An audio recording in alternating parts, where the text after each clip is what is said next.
ইমানদারদের পরিবার ভেঙে গেলে শয়তান খুশি, আর ইমানদারদের পরিবার টিকে থাকলে আমার আল্লাহ খুশি।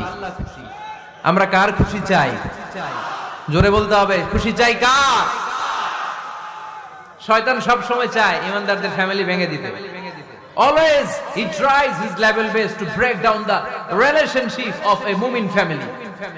একজন ইমানদারের ফ্যামিলি কি করে ব্রেক ডাউন করে দেয়া যায়? যেন ঝগড়াই করব না আমরা।